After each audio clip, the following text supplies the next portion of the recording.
Hello, this is Tony Musilli back with part 3 of our classic fairy tale series. And our third installment in this series is going to be The Snow Queen. Our story begins with a mirror owned by a wicked sorcerer.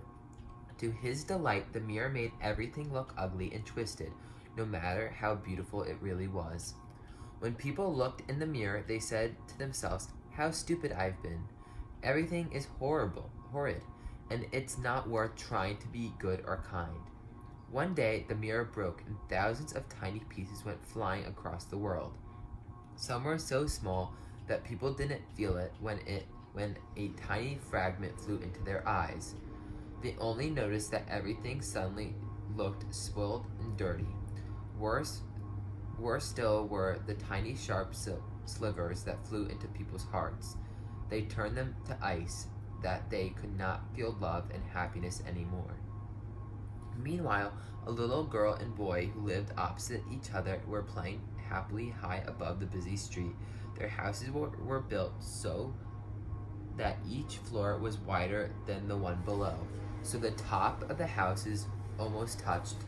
There are window boxes on the top floors in which flowers and roses had been planted. In the summer, the little girl, who was called Gerda, and the little boy who was called Kay, played together in their tiny garden, while the roses twined above them.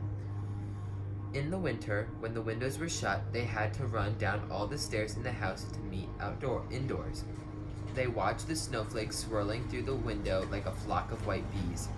"There is a queen of the snow, just as there is a queen bee," said grandmother. "She's the biggest snowflake whirling in the storm." That evening, when Kay was getting ready for bed, he peered through the window and saw one large snowflake standing on the window box. Before his eyes, it seemed to grow into a beautiful woman dressed in all white. Her eyes shone like stars and seemed to shimmer like ice. Kay knew that she was the Snow Queen. He thought she was the loveliest person he had ever seen, but her eyes were cold, and when she beckoned to the little boy, he turned away from the window and snuggled down in his warm bed. For a second, it seemed as if the shadow of a big black bird flew across the window. The next day, when Kay and Gerda were playing outside, Kay suddenly gave a little cry. "Oh," he said, "I just felt a sharp pain in my heart as if something stabbed me. And it felt as though something flew into my eye too, but I feel better now." Tiny pieces of the sorcerer's mirror were now lodged in Kay's eye and heart, which was turned to ice. Seeing Gerda's worried little face, Kay spoke coldly. "What's the matter with you, Gerda? You don't look at all pretty like that. I'm going off to play with the other boys in the square." "But we are going to look at my new picture books," said Gerda. "That's just for babies," shouted Kay, already halfway down the street with his little sled. It was not the real Kay talking, but the ice in his heart. In the square, there was a thick snow. As Kay sat on his toy sled, a magnificent full-size sleigh swept into the square. It was pulled by white horses moving with like an icy wind. In a flash, Kay stretched out his hand and grabbed hold of the sleigh so that he was pulled along behind it. Faster and faster they went out of the city into the whirling white countryside. As the sleigh flew over the fields and the snow swirled thicker around Kay, he began to be rather frightened. At last, the strange sleigh stopped, and the white figure driving it stood up. Kay could see that it was the Snow Queen, dressed in a cloak of white fur. "Are you cold, little Kay?" she asked. "Come here, under my cloak." Kay looked up at the Snow Queen and thought she was more beautiful than ever. He was no longer afraid, but flew on with her in the moonlight, gazing at the twinkling stars above the sparkling snow. Back in the city, little Gerda learned that Kay had disappeared. All through the winter, she felt lost and alone, wondering where her friend had gone. Everyone said that he must be dead, but Gerda could not believe that. As soon as spring arrived, she set off to find Kay in her new red shoes. Gerda soon reached the countryside. Before long, she saw a large orchard full of cherry trees. There was a little house there too, with red and blue windows. Out of the house came an old woman. She wore a straw hat covered with beautiful flowers. Gerda was glad to see a friendly face. Soon she had told the old woman all about Kay. I haven't seen him, said the old woman, but he is sure to come along sooner or later. You can stay here and wait. In fact, the old woman really wanted to look after the little girl just like Gerda. She fed her delicious cherries and let her play in the wonderful flower garden, and she was careful to magic away all the roses so that Gerda was not reminded of home. But the old lady had forgotten about her hat. One day, Gerda noticed that one of the flowers on it was a beautiful rose. "Oh no," cried the little girl. "I have wasted so much time." It was nearly autumn and still she had not found Kay. Without even waiting to put on her shoes, Gerda ran out of the garden and out into the wide world. Poor Gerda's feet were soon sore, so she sat down to rest. A large raven was hopping about nearby. Not knowing which way to turn next, the little girl told him her story and asked his advice. "I may have seen Kay," said the raven, "but he has forgotten all about you. He thinks only of the princess." "Is he living with a princess?" asked Gerda. Then the raven told her about a princess who was very clever. When she had read all of the books in the castle and was bored, she decided to look for a husband. But he must on no account be a stupid man. The princess advertised for a husband, and before long the grand staircase of the castle was packed with young men lining up to see her. Unfortunately, when she came into her presence, all of them were too amazed by her pearl throne and rich decorations to say a word, so the princess sent them away.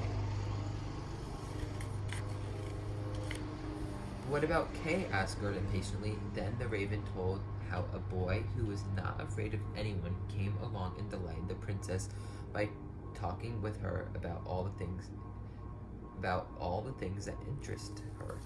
"Oh, that must be Kay. He is so clever," said Gerda. "I must get into that castle and see him."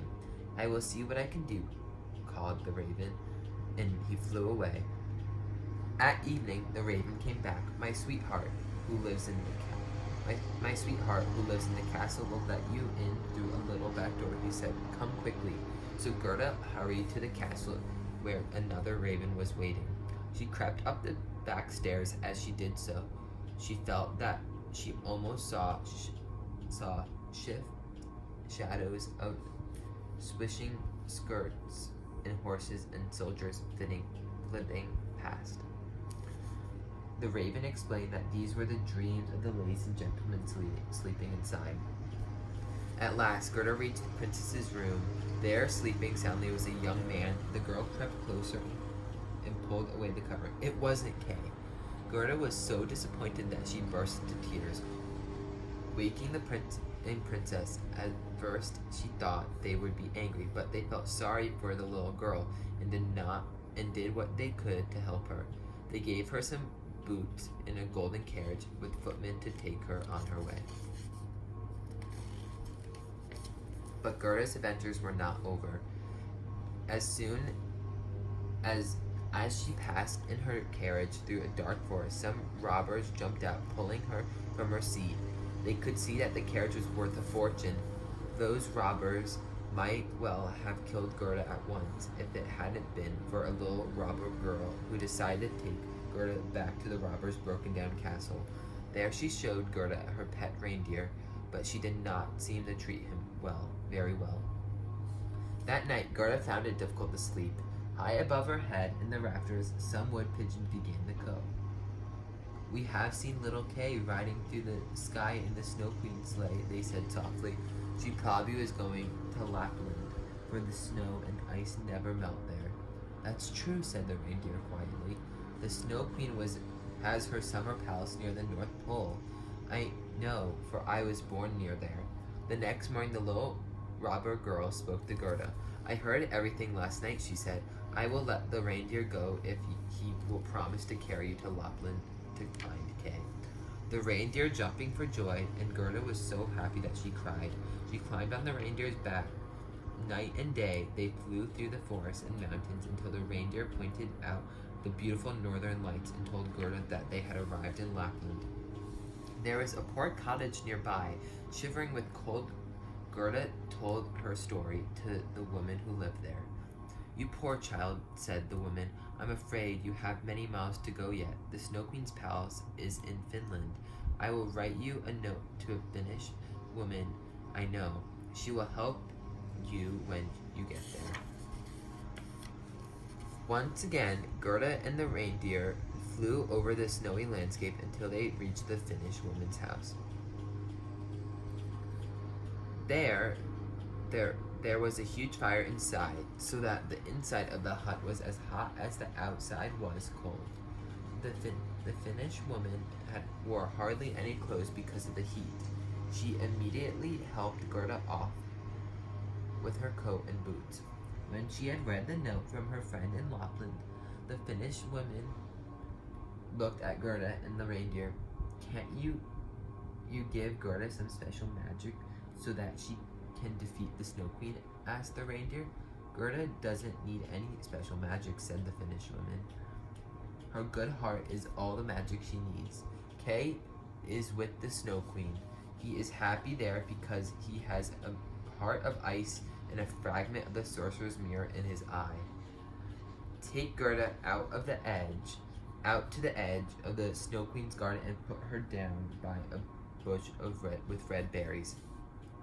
The reindeer did as the Finnish woman suggested, although he was sorry to leave Gerda all alone in the cold snow with bare feet. Almost at once, Gerda was surrounded by whirling snowflakes. Some seemed ugly and twisted. They moved threateningly toward her, like soldiers, but other snowflakes, like white angels, led her on. And so it was that Gerda came at last to the Snow Queen's palace, with its walls of snow and doors and windows and bitter winds. Only Gerda's goodness kept her warm as she walked into a huge ice chamber. There in the middle was little Kay, moving blocks of ice around if he was trying to solve the most important puzzle in the world.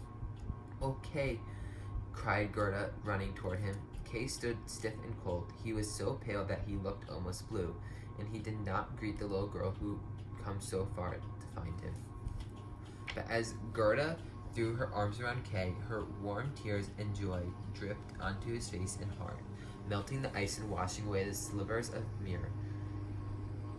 The warmth gradually turned to his cheeks, and he too cried at the sight of his very best friend. Outside, the reindeer was waiting. The children began their long journey home. As they went, the snow melted and the grass and flowers smelled sweet beneath their feet. At last, they saw their own city stretching out before them. Holding hands, they ran through the streets they knew so well. It was as though nothing had changed. Grandmother still sat by the window, and the flowers and roses bloomed in the window boxes high above the street. There, Gerda and Kay sat as they had sat before. They were older and wiser, but in their hearts they were children still, and all around them was warmth and light of summer. And that's the end of part 3, The Snow Queen. Thank you.